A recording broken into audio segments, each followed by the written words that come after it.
మీ సినిమాలన్నీ దైవికంగా వచ్చినవన్నీ ఆడడం అంటే సినిమాలు సెలబ్రేట్ అయ్యాయి.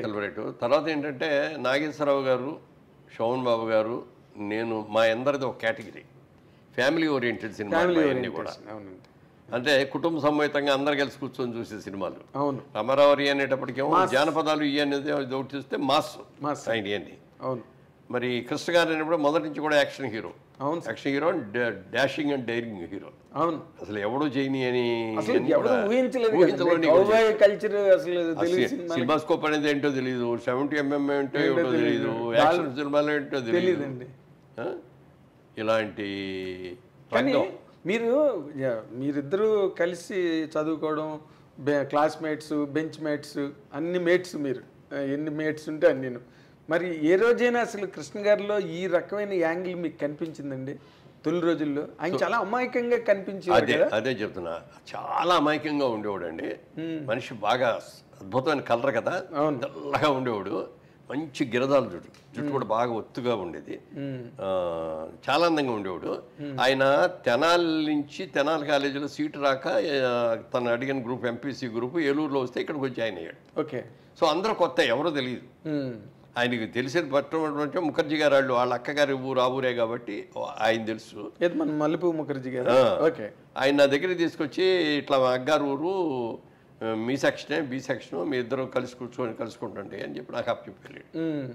అక్కడి నుంచి మీ ఇద్దరం కూడా ఫ్రంట్ బెంచ్ స్టూడెంట్స్ మేము. ఓకే. పక్క పక్కన కూర్చునేవాళ్ళం. అల్లరి బ్యాచ్ అంతనే అనుకుండేవారు.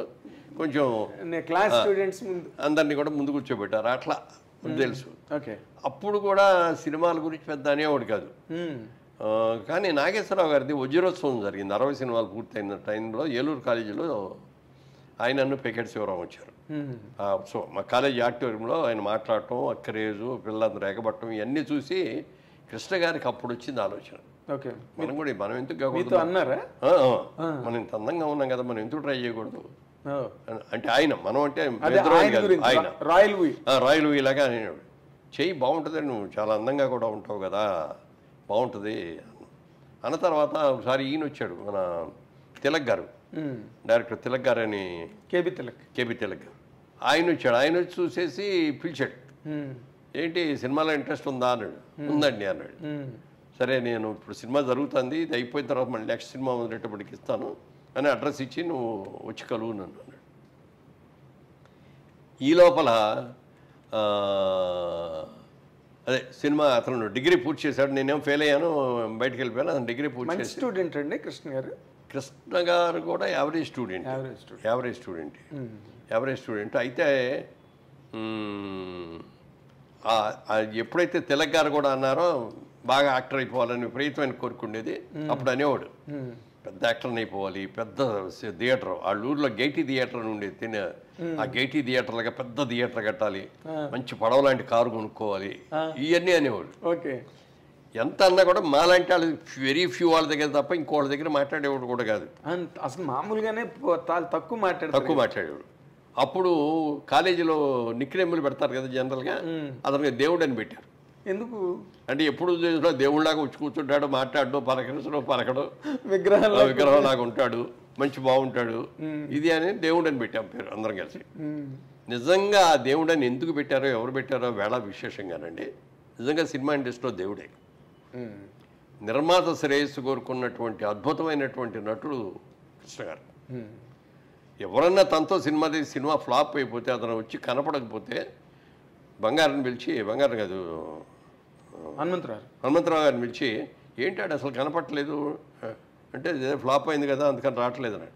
పిలుచుకురా అని చెప్పి మనిషిని ఇచ్చి పంపించి అనిపించి, ఏమయ్యా కనపడమంటే, సినిమా తీసి మళ్ళీ అంటే, ఏం తీయనండి, ఉన్న డబ్బులన్నీ పోయినాయి, నేను దేం పెట్టి తీను, కొబ్బరికాయ కొట్టడానికి కూడా డబ్బులు లేవు దగ్గర, నీకెందుకు నువ్వు వాడవయ్యా సినిమా అని చెప్పి సినిమా మొదలుపెట్టించి మొత్తం డబ్బులు ఫైనాన్స్ చేయించి, డైరెక్టర్ ఆయనే ఫిక్స్ చేసి, సబ్జెక్ట్ ఆయనే సెలెక్ట్ చేసి సినిమా చేయించాడు. డిస్ట్రిబ్యూటర్తో ఆయనే మాట్లాడి, అవసరమైతే హాస్టల్ సినిమా రిలీజ్ ముందు డబ్బులు పే చేసేయాలి కదా అందరికీ, అక్కడ అవసరం వచ్చే సంతకం పెట్టాడు ఆయన.